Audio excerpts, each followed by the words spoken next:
dan akhirnya kembali viral lagi pada tahun 2023 ini. Mbah Jum seorang tunanetra yang berprofesi sebagai pedagang tempe.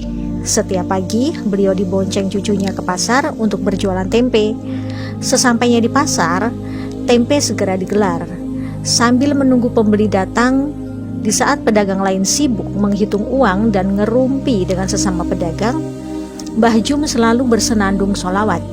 Cucunya meninggalkan Mbah Jum sebentar karena ia juga bekerja sebagai kuli panggul di pasar itu.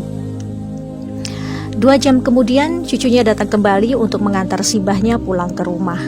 Tidak sampai 2 jam dagangan tempe Mbah Jum sudah habis ludes. Mbah Jum selalu pulang paling awal dibanding pedagang lainnya. Sebelum pulang, Mbah Jum selalu meminta cucunya menghitung uang hasil dagangannya dulu.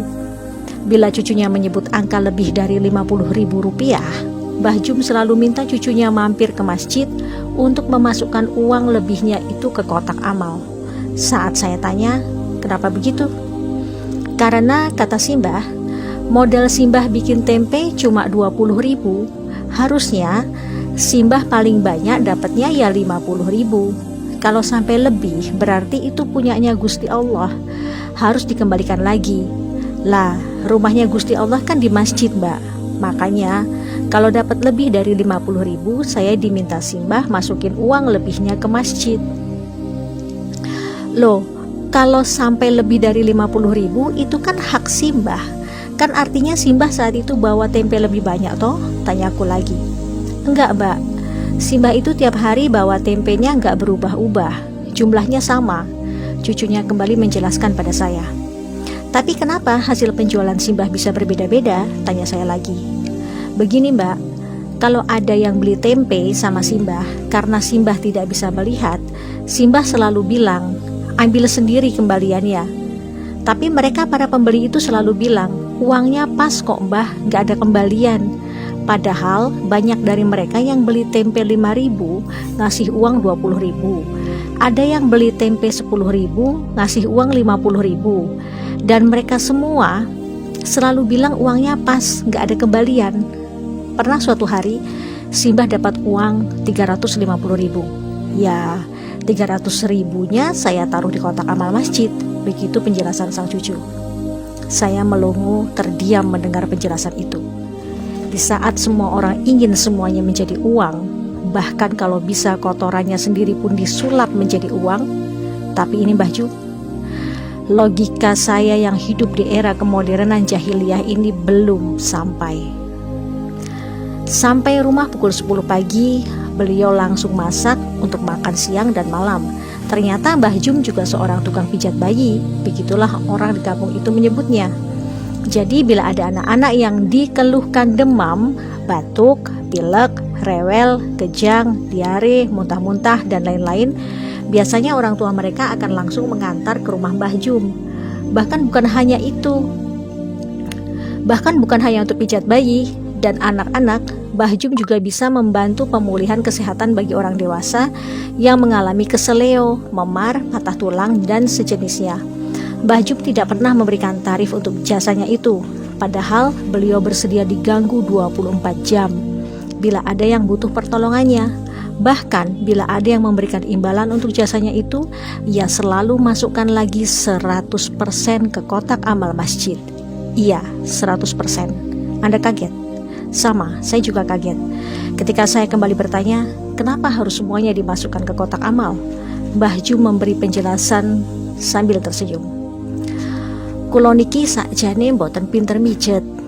Nek wonten sing seger waras mergo dipijet kalih kula, niku sanes kula sing ndamel seger waras. Niku kersane Gusti Allah. Lah dadose mbayare mboten kalih kula, tapi kalih Gusti Allah. Beliau bicara dalam bahasa Jawa yang artinya, saya itu sebenarnya nggak pinter mijit. Kalau ada yang sembuh karena saya pijit, itu bukan karena saya, tapi karena Gusti Allah.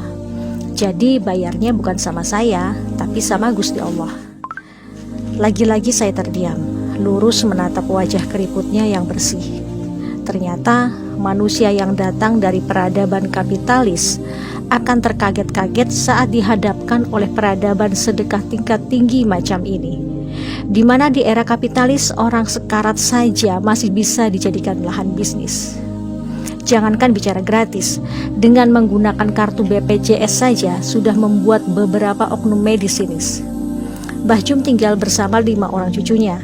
Sebenarnya yang cucu kandung Mbah Jum hanya satu, yaitu yang paling besar usia 20 tahun, laki-laki, yang selalu mengantar dan menemani Mbah Jum berjualan tempe di pasar. 4 orang cucunya yang lain itu adalah anak-anak yatim piatu dari tetangganya yang dulu rumahnya kebakaran. Masing-masing mereka berumur 12 tahun laki-laki, 10 tahun laki-laki, 8 tahun laki-laki, dan 7 tahun perempuan. Dikarenakan kondisinya yang tunanetra sejak lahir, membuat Mbah Jum tidak bisa membaca dan menulis. Namun ternyata ia hafal 30 juz Quran. Masya Allah. Cucunya yang paling besar ternyata guru mengaji untuk anak-anak di kampung mereka. Keempat orang cucu-cucu angkatnya ternyata semuanya sudah khatam Quran. Bahkan 2 di antaranya sudah ada yang hafal 6 juz dan 2 juz. Kulo niki tiang kampung, boten saged ningali nopo-nopo ket bayi. Alhamdulillah kersani Gusti Allah, kulo diparingi berkah saged hafal Quran. Gusti Allah niku benar-benar adil kalih kulo. Beliau bicara dalam bahasa Jawa yang artinya, saya ini orang kampung, tidak bisa melihat apapun dari bayi. Alhamdulillah kehendak Gusti Allah saya diberi keberkahan bisa hafal Quran. Gusti Allah itu benar-benar adil sama saya. Itu kata-kata terakhir Mbah Jum sebelum saya pamit pulang.